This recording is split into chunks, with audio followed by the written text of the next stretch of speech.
All right, I'm just going to get all the band members' name. Okay, Curtis Waller, MJI, interviewing BT Express.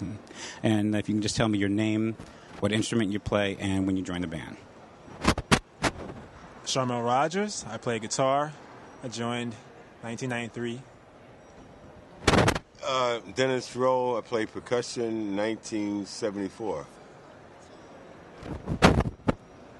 My name is Kim Joseph, and I'm the drummer, and I joined the band in 1992.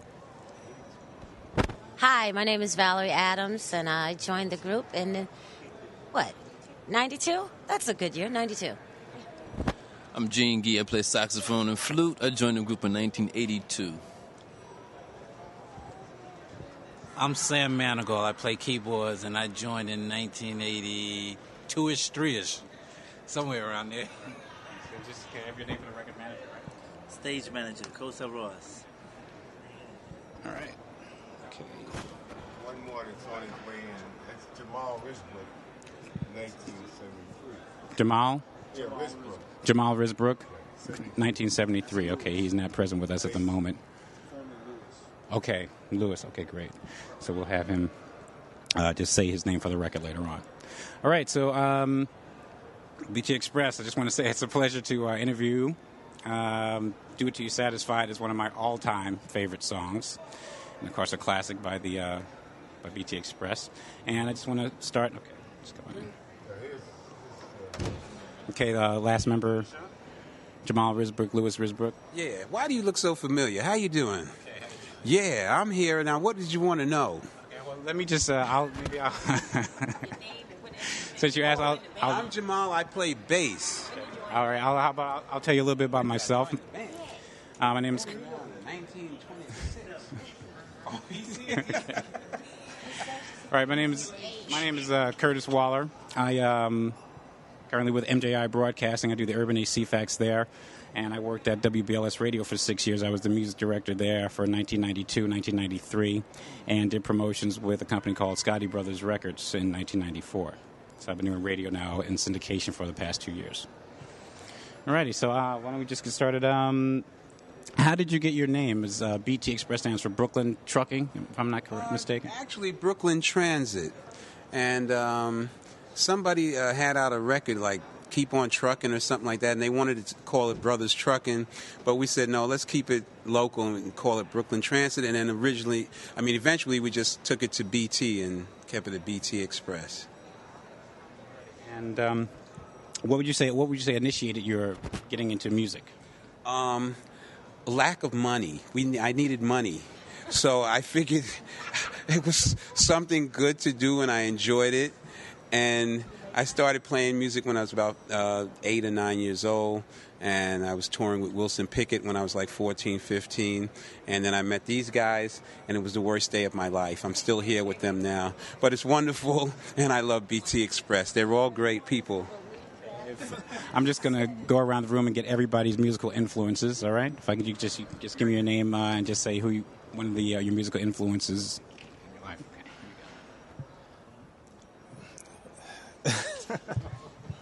I don't know where to start. George Benson, Miles Davis, Gene Gee. A lot of people, too many people. Yeah, this is Dennis. I had a lot of influences. Being a percussionist, my roots started in the African rhythms and Brazilian rhythms, Latin, and so forth. And that's what's keeping me going today. I'm Kim, and my influences on drums, he's not a drummer, but Sly and the Family Stones, that really did it for me. Once I heard them play, I knew exactly what I wanted to do. I wanted to be a performer, and I wanted to play the drums. And Randy Newmark, he played the drums, and he was really funky, and I've had the funk since then. And the Meters, Zigaboo, Model East, his playing influenced me a lot when I played with the Meters back in the 70s. So, yeah. Kim, what other bands have you played with before BT Express? The Meters, I played with them, and that's about the only really known. Oh, and Alan Toussaint, yeah. Oh, and Snooks, England, and Yeah, those about. And the Nevilles, I jam with the Nevilles brothers too. All right, and yourself? Just give me your name and musical influences. My name is Gene Gee. I play saxophone, flute. My musical influences are all the great saxophonists, especially Charlie Parker, John Coltrane, Sonny Stitt, George Coleman, and Grover Washington, and there's a lot of people. Anybody that plays well, I'm influenced by. I was influenced by me. I play well. Yes. Okay. You just state your name and then just tell me your musical influences. Well, this is Jamal Risbrick again. My musical influence. Oh, I have so many. I mean, going back to Ray Charles, Aretha, Gladys Knight, all of those people. The R&B artists, James Brown, Otis Redding. You know, bass players. Moms Mabley, Red Fox, all were a great influence on me. Stop it. Hi, I'm Valerie. I'm the lead singer for BT Express, and to those of you who may have heard me, I have the gospel flavor because I was born and raised in church. So I was singing and eating chitlins and collard greens, and singing and eating chitlins and collard greens. So I gave up the chitlins and collard greens, but I kept singing. So I've been influenced by Vanessa Bell Armstrong, Yolanda Adams, Aretha Franklin, those singers that really belt it out. They give me a challenge, and they still do to this day. I like to listen to them and imitate and learn from them. What about Miss Piggy? She's all right. And James? Hi, what did you want to know? Your musical influence. A little everybody. Basically, I grew up in the church myself, too, and playing organ in the church. Jimmy Smith, jazz musician, quite a few people. Okay, all righty. Did any of you ever consider any other profession other than music, or did you ever work in any other profession other than music before you got actually musically? I wanted to be president, but the job was taken. Okay. All right. I've taught school teacher. I still teach school. This is Gene Gee speaking. I'm part of the New York City Board of Education. Wow, that's great. All right.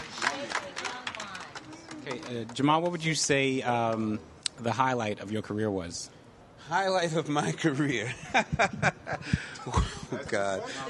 Now, I guess when our first record came out and I actually heard it on the radio over and over again, then it was really believable. Up until then, it was like, yeah, one day maybe we'll have something out there. When I really started hearing it and those first royalty checks came, it was really, it hit me then. Yes, this is good. I like this business. And it was wonderful. I don't know. Yeah. Would you consider that your greatest achievement as well? A greatest achievement? Well, now, I guess so. I mean, this group, you know, we started out playing locally and doing dances before the disco scene came in and all that. So I guess it was a great achievement to finally make some records and get out there and be successful. We did a lot of touring all over the world, places I wouldn't have gotten to have seen, you know, other than this probably I had a chance to see. So I guess it's probably one of my greatest achievements. Yeah. What would you say your biggest disappointment or your biggest mistake was in your career? I think that's when I met Dennis. No. No. Biggest disappointment. One of my biggest disappointments was when we were on the comeback trail after we'd been off the scene for a while, and we had a show scheduled at Brooklyn College. That was going to be our debut to come back on the scene, and it just happened so that day in March was the biggest snow blizzard of the year, and the concert was canceled. And so we had to wait for a while till we actually did the next show, which was then our first show on the comeback trail. So I guess that was one of my biggest disappointments, that show being canceled. Okay. What are some of the bands or some of the other artists today that you guys would like to work with? I think that out of the new artists now, I like D'Angelo a lot. I like what he's doing. Right now, for me, he's in the direction, with his integration of the 90s sound, the hip-hop influence. However, he hasn't let that taken away his musicianship, And so he's really interesting to me right now. Maxwell's pretty cool, too. Just do me a favor, just state your name again. Sharmel. What was the question? Greatest... What other artists? Well, please tell me what your greatest, you feel the highlight of your careers or your greatest achievement, and what other artists you'd like to work with. Well, I would like to work with, I don't know if she's still recording, but Sade, because I like the acoustical sound and the percussion that she utilizes. And I would say one of my biggest accomplishments with this band, I guess I'm going to sound like red, white, and blue, but we performed at the White House for the President of the United States. And... when was that? Jimmy Carter. No, that was President Lincoln.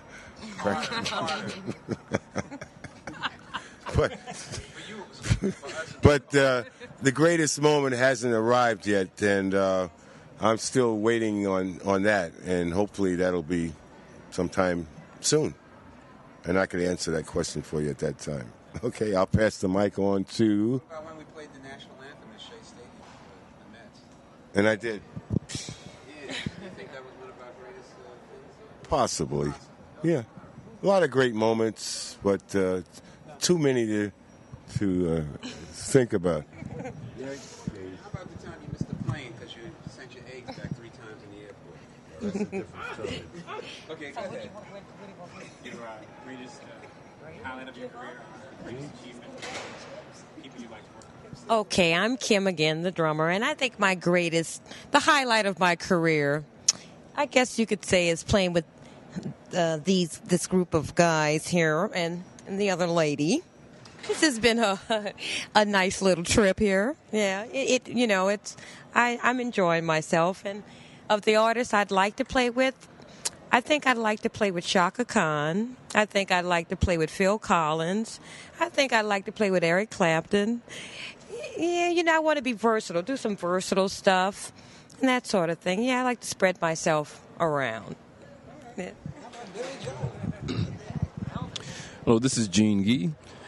And couple of my great musical experiences, one time matter of fact, it was in Bedford-Stuyvesant. I played with my all-time idol, who I met when I was 14, Sonny Stitt. I played a whole set with him, and he enjoyed what I did, and it was wonderful.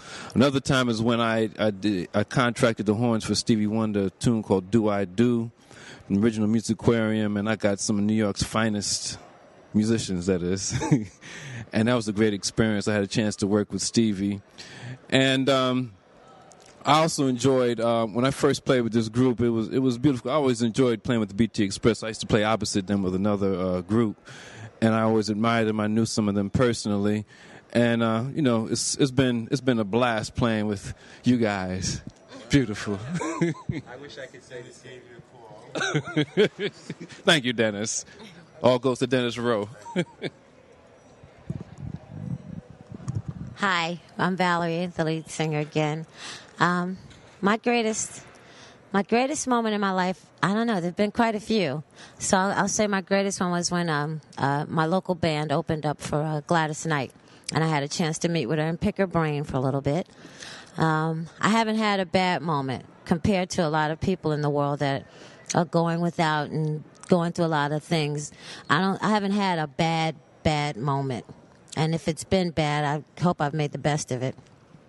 If I had anything to do or what I would like to do, I'd like to hang out with Luther Vandross's background singers. Those girls can sing.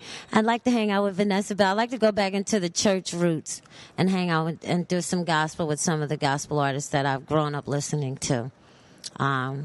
Since I've been with BT, it's opened me up to another faucet.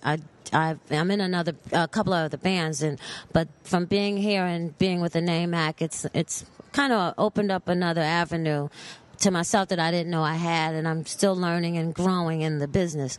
And I think that's what's most important. When you get to a point in your life where you can't learn or you can't grow anymore, then you lose out on, it's a job. I don't ever want to consider this a job, because I think we enjoy what we do, and we're giving something back, and we're sharing our gifts with those that may not have gifts or have those particular gifts.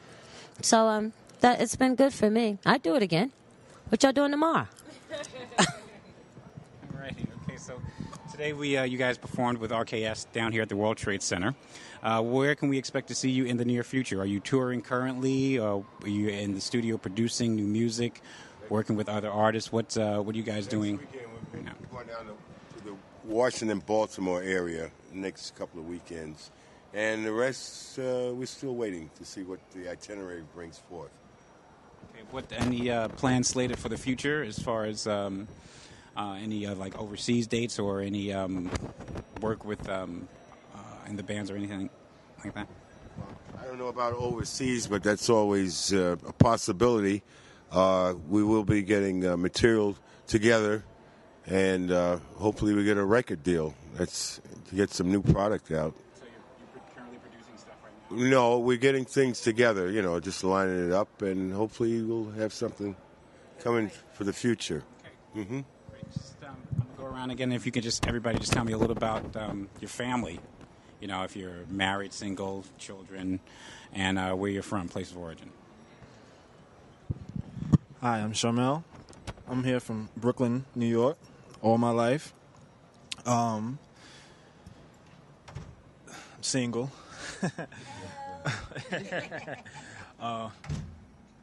28. Live with my younger. Okay, I live with my two brothers. I live with my two younger brothers. Taking care of them. That's all. Cool. Yeah, hi, I'm Dennis Rowe. I was born in St. Louis, Missouri. I came to New York when I was about 8 years old. I've been here ever since. I consider myself a New Yorker. I'm single and still looking. Thank you. I'm Kim Joseph, and I'm from New Orleans, Louisiana, and I'm single.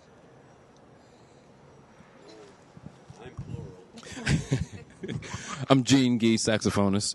I was born in Newark, New Jersey, and lived there for 7 years and was raised in East Orange and moved to Brooklyn, Bedford-Stuyvesant I live now, and I'm married for 26 years coming August 22nd.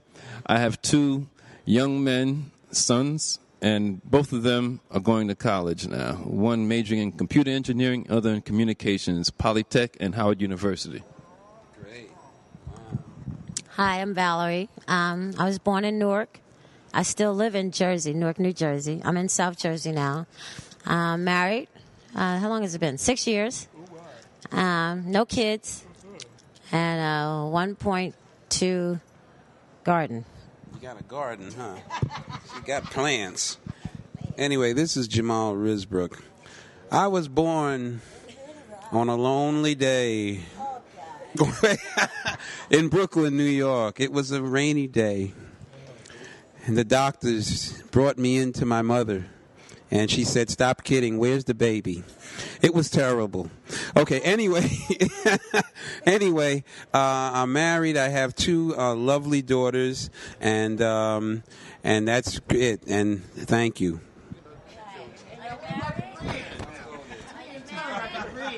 Okay. I said I'm married and I have two daughters. Yes. Okay, Jamal. Michael Jones, also known as Kashif, was with the band when you guys initially formed in 1972. Is that correct? 1972? Do you still keep in contact with him? Do you do any project with him after he began to do his solo projects? No. Actually, Kashif came into the group later on, maybe about 2 or 3 years after we were out there. And the last time I saw Kashif was in Prospect Park a couple of years ago. I was jogging around the park in Brooklyn, and he just happened to be walking his dog or something, and we ran into each other. As far as I know now, he's probably out in California somewhere. I hear he just wrote a book on how to do everything you need to know about the music business or something. And I just wish him well. I haven't seen him lately, but maybe he'll give me a call sometimes. Call me, Kashif. It'd be nice to hear from you. Okay? Good. Any advice that you'd like to give to new and up-and-coming artists? Get an education. To new and up-and-coming artists, I'd like to say to them, you have to work hard at this to be successful. It's not easy. And don't think that you just throw a little rapping somewhere on a piece of tape or something and you're just going to jump out there and be a star. I mean, rapping is fine and sampling stuff is fine and all that. I would say get a good basic musical background and work hard at what you want to do, whether it's singing or playing an instrument, and just try to be in the company of good musicians and good people in the business that are not going to take you in the wrong direction or rip you off once you start to be a little successful. That's my advice. Other than that, get an education. Okay. Would you like to share some advice for up-and-coming artists, Shamel? Hard work can't be overstressed.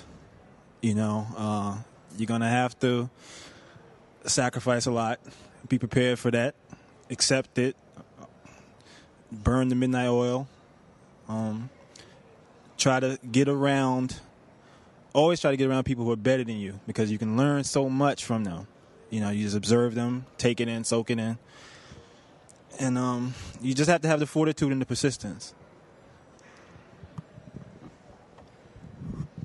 I'm Kim, and my advice to young musicians is to get a solid musical foundation, go to music school, be in the school band, do whatever you have to do musically, education-wise to be up on it, update yourself with your make updates all the time, have a lot of determination because musicians are we're a slave to the music, and being a musician is not playing and being famous and playing with the big boys all the time. Even if you're just playing in a local bar in a corner, a hole in a wall, and making money, that's being a musician. And it's the candles, the icing on the cake is when you get a break, like playing with known bands and that sort of thing. But that's not the norm. That's the exception. So when you're playing in the local clubs, enjoy yourself. Do it till you're satisfied. And just stick in there and never give up. Never, never, never give up. And practice, practice, practice. Ditto. I would say learn your craft well. That's very important. Learn the craft well. That means practice a lot. Listen. Learn the history of the music because it just didn't start today or yesterday. So know what came before you so you know where to take it. I'm very proud to have worked with a lot of younger musicians, younger people, and some of my proud accomplishments. One of the musicians from Living Color, Vernon Reed, was one of my students at Brooklyn Tech, and Miles J., who happened to be in the same class, actually, at Brooklyn Tech. And I taught a jazz workshop after school. And fortunately, they took a lot of my advice, and they were very studious, and they learned, and they listened, and they did the right things. So I hope they continue to grow. And also learn the business side of the music. That's very important nowadays. The business is very important because so many musicians have gotten ripped off in the past. And, so you have to learn both sides of the music, the business and the music part. Okay. Hi, Valerie. Last time. I say search your heart and find, just what you want to do, even if it's not in the music industry and whatever you decide to do with your life. Search your heart and be sure of what you want and investigate the background of it. If you want to be a musician, then you investigate in the things it takes to be a musician. If you want to be a house painter, investigate in those things so that you can be prepared. And if you are going to be in the musical field, from what I've experienced, to have something to fall back on, because you never know until you can get yourself to where it's supporting you full time. Have something solid, because it's right now it's something, as it starts out as something secondary, and then it grows. So have something to fall back on, and believe in yourself when no one else believes in you. Your whole self-esteem, your self-love, and your self-worth, all of that is going to play a major part in whatever you become with your life. So just stay strong, and I'm rooting on you. Okay, a few more questions. Do It Till You're Satisfied was a #1 record. Was it 1972 or 1973, Jamal? 1972. Okay. Who wrote it, and what inspired? What was the inspiration for writing Do It Till You're Satisfied? I don't know what particularly was the inspiration for it. I do know who wrote it. It was written by Billy Nichols, a good friend of mine.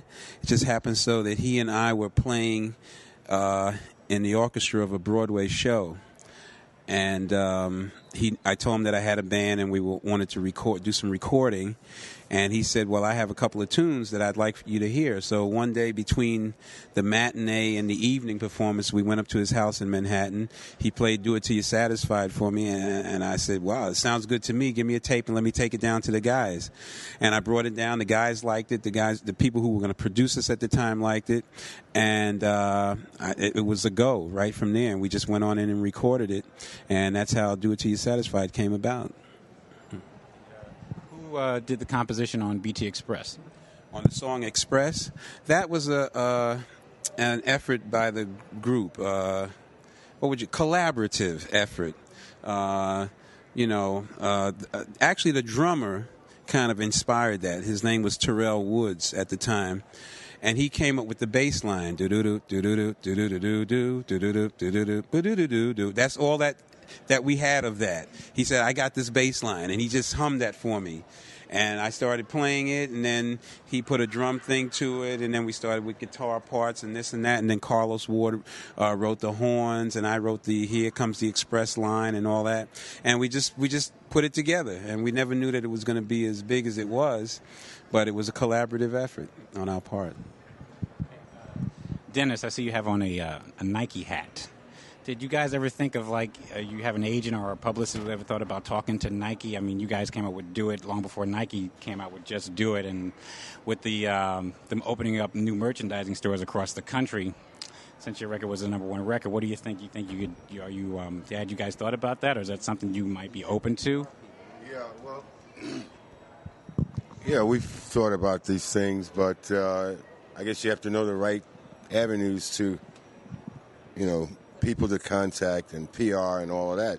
But we welcome there's a song out, Shout It Out, for the detergent. And it's one of our songs, but somebody else did that. But if we were on Madison Avenue or something like that and we had the right input, sure, I'm all for that. All right. Is there anything that anyone would like to add or share before we close out today? No. Okay, BT Express, thanks a lot. All right. All righty. Thank you. Okay, Dennis, where have we heard some of BT Express's music in the past, say, 5 years or so? Okay, some of our songs have been used on movie soundtracks. A movie, for instance, Carlito's Way, The Inkwell. Right, I know they've been running Do It Till You're Satisfied on the ESPN commercial, and just various things. I've heard it on advertisements and so forth, and we think it's a household name to an extent, some of the material that's being used. And we look forward to more of our material being used in this type of format. All right, thanks a lot. Thanks again.